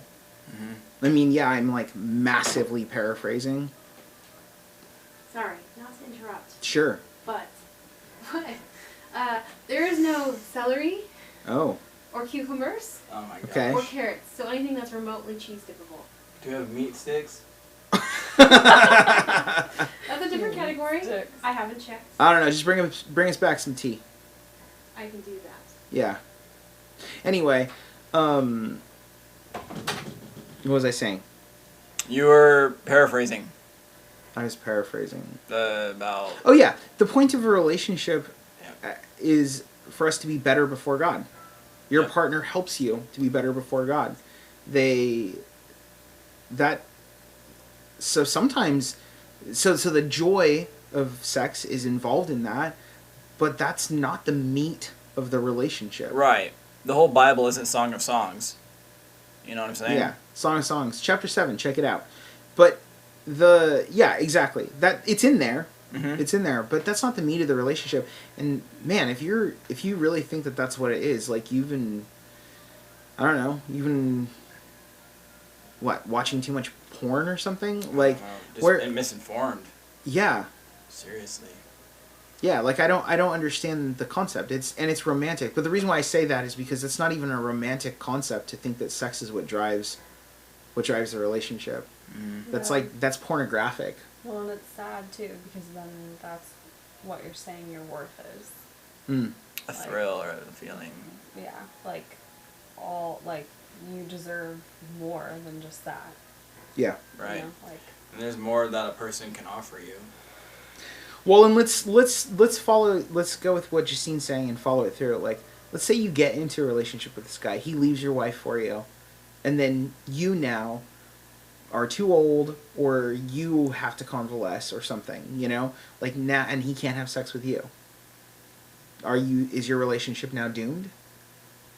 Yeah, and then you guys have kids, and it's like, well, how are we going to take care of our kids now? We can't have sex. Is that how it is? This concept of valid but insufficient, that's true. Like, there are things that are valid but insufficient, but this is not one of them.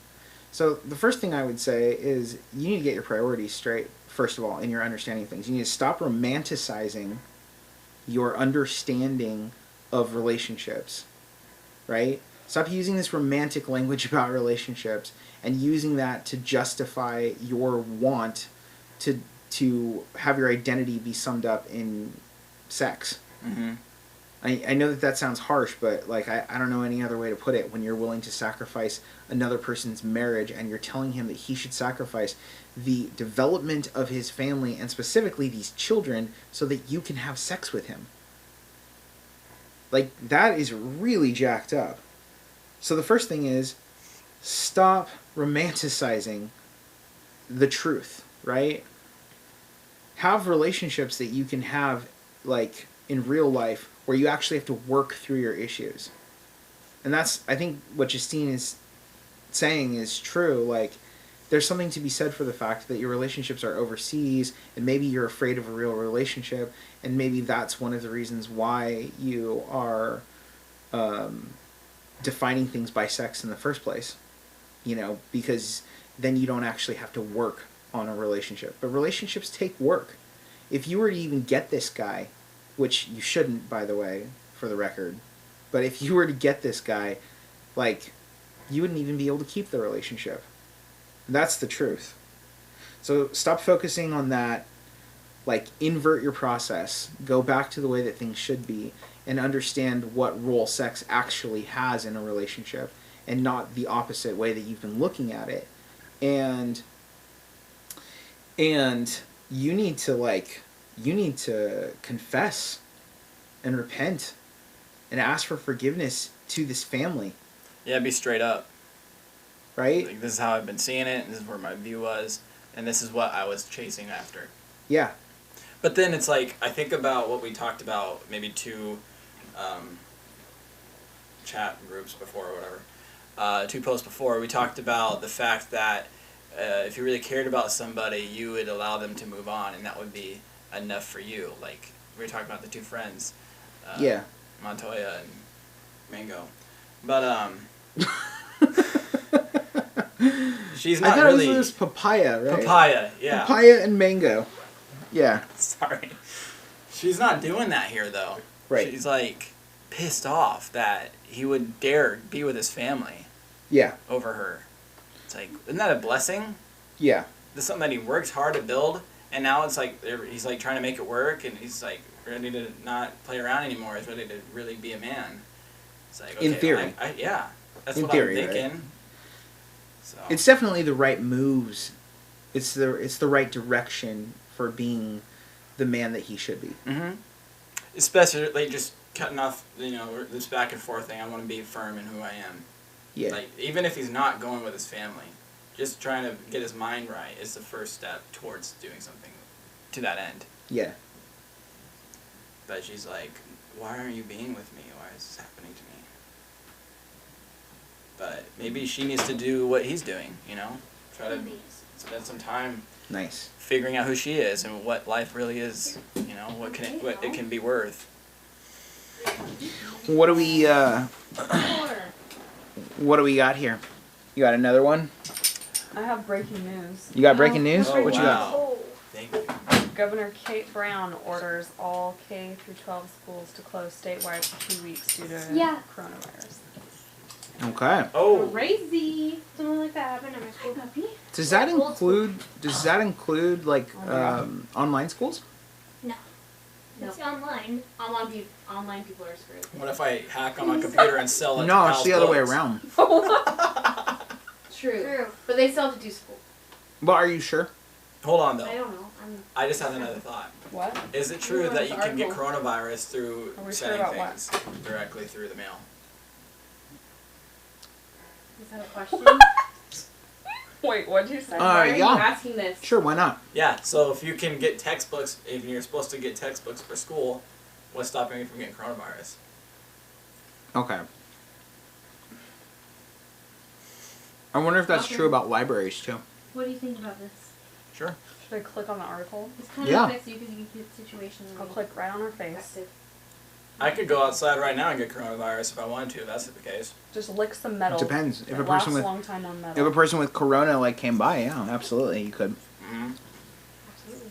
And you don't have to brush up against me because it's air driven. Yeah. But seriously, Just breathe. no, please don't. Nobody wants the coronavirus. I don't really know what I'm reading. Everything's blurry. You need glasses. Okay, well that killed the. Thanks, Corona. This just in: Corona cancels the pilot episode of the Night Light. Now everything's blurry. We can't see anything. No, she's already infected. I think we're gonna wrap up our show here at 11. Is it not 11? No, it's like 10:45. You're joking. No, I'm not. I So- feel like you're just amazed about time tonight. I don't understand the complex concept. So why don't you hit us of up with one more story? How loud is my apple crunching? I don't know. Launch. Hmm. I don't think it's that Hopefully not too loud. I hate when Last I one I'm hear gonna people do. chew. Is probably something that's a little bit less hardcore in the paint. It's called My Friends Don't Believe Me. Did you say hardcore in the paint? Yeah, That's what you said. hard Heard in it. paint. Does that mean like spray paint? It's like, oops. We're talking Rightfully about sprayed that the difference area. between doing work. I'm just not really trying to do that much work. Okay, I don't know what's happening. Go Doing ahead. damage, perhaps. Coming up with a rebuttal towards a housewife. Anyway, What is going on? I have no idea what's happening, Jacob. Go ahead and read it. don't worry. First, I'm gonna post it to our So this is called My Friends Don't Believe Me. yeah Yikes. That And do we sounds have a name sad. for this person? Dilla. Who? Dilla? May I please look at her name? Hold Dilla? on, I'm not there yet. Like Please? Dylan with It's a just Dilla, UH at the Please end? show me. like Dalla, but with an I. Okay. Because the Dalla name? is a word. Right there. It's literally Dilla. Oh wait, no, it's Dillia. Oh, Sorry, that's so much better. Dillia. Dilia. Okay. Dillia. Like DELIA? D-I-L-I-A. Oh my gosh. Alright. DILA. Go for it. All right. Dialia. Okay. Sorry. Hi. I don't know how to really say this. Okay. It's got the giggles, the late night giggles. It's all falling apart. All right, but we're gonna read it. Okay. I don't know how to really say this because it's really personal, and I don't know how to feel about it. Maybe it's not a good idea to put this on the internet. Hey yo, that sound that you hear, the like sound of like a I can't have any more apples. is the tea kettle brewing. Yeah. So continue. Sponsored by. I'm scared. What is this one about? So I don't know. So Delia, do it. All right, we gotta be serious, you guys. Scared to put it on the internet. Serious. All right, we're just gonna. I've never read this before. Okay. All right. I don't know how to really say this because it's really personal, and I don't know how to feel about it. Maybe it's not a good idea to put it on the internet, but I feel so lonely now. My friends and I were talking about the topic rape. One of them did not believe that 1 on 5 females were once raped in their lives. So I came out with my story, but they did not believe me. I've known my friends for about 9 years. They already knew me when the incident happened, and I know that I tried to look happy at that time because of that they think I'm lying. I feel so lonely. I finally had the guts to tell them about it because I trusted them and they just straight up think that I'm lying about it. I feel so lonely, I don't know what to do. Is that it? Yep. Yeah, that's a hard one. Yeah. I'm not laughing at the story, I'm just laughing at the previous comment of, we'll do something that's nice and easy. Well. That's a hard one. In terms of what you can do, I would say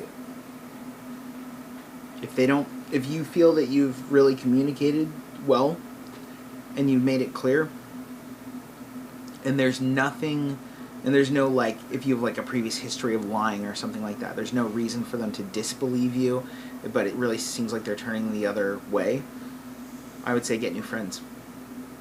Alright. Yeah, also with information like that, it might, like, shock people at first, or it might, like, yeah, like, people are going to go through, I don't know, their own emotions with information like that, especially if it's someone that is close to you guys or close to them or whatever. So, I mean, I don't know how long it's been, but, I mean, I know this thing happened to you, so sometimes it might seem unfair, but they also might need time, too, to process it. Right. Yeah. Yeah. You know, all you can really do in that situation is,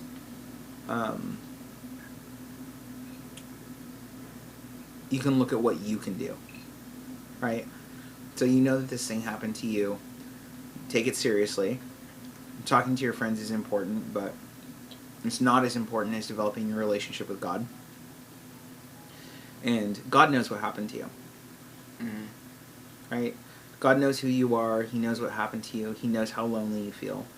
And He's the one that will do right by you with that information. Yeah, and your friends, they might need time. And if they're really being just kind of terrible people, and they're not going to take that time, then get new friends. But I would do what Justine said and kind of wait that out for a little bit, because it does take a long time for people to process things, especially if it was with somebody that you know. Talk to the authorities. Yeah. You know, take it seriously and go to the full extent of the law in regard to that. You take those steps to take it seriously, like, people are more likely to take you seriously. Especially if this person is, like, still out there, you know? Yeah, that's a difficult one. Yeah. Yeah. But I would build your relationship with God and don't put too much stock into where people are at, because people are going to fail you. That's the truth. Like, even if nothing bad happened to you, people are going to fail you just out of the sheer finiteness of who they are.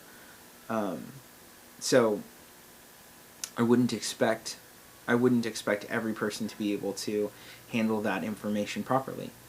And rape is a huge problem for the individual, as well as, like, statistically, it's a huge problem. And we still don't necessarily have the greatest answers for dealing with it, because it's such a heinous crime. So we, in your case, like, you have to work at giving grace, which I know seems like is unfair, but God will work that out in the end. You have to have a bigger picture of what fairness is, and rely on God's idea of equity and fairness. And try to love those people even though they don't necessarily know how to love you. So, yeah, it's a tough one. Yeah. So on that note, a real profound note, we're going to go ahead and close our show out. Cool. I'm like coughing on an apple. Please don't. Wow. Okay. We're going to go ahead and close our show out. And this is our first show, so I don't have all my spiels and everything ready for you, so... Yeah. So what I'm going to say is just that this is the AVF Nightlight. It's going to be on... we're going to be here after the show for another hour, so you can call us if you don't want to be on the air. You can still call us. But we're going to be here on the show. And if you want to send us anything, you want to send us something you want us to address on the air or in private, we want to do that.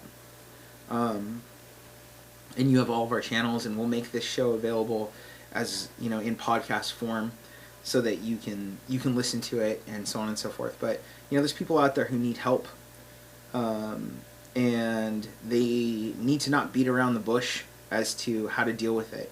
We spend a lot of time sort of lying about answers and trying to make ourselves feel better by, you know, stepping around the truth of things. Sometimes things just need to be addressed head on. So every Thursday night-ish, you know, accounting for breaks and coronaviruses, every Thursday night at 9 to 11, the Nightlight's going to be on. You can call into the show, and we're going to be talking about everything related to just having emotional and mental health and working through people's problems. And we want to be a problem-solving unit for you. So think of us if you know somebody who's having issues, and feel free to contact us. Our number is 971-208-5290. Feel free to call or text. Our lines will be open for another hour. See you in a week. The views presented in this program are not meant to express the specific views of the Aletheia Bible Fellowship. You are listening to the Vigilance Radio Network.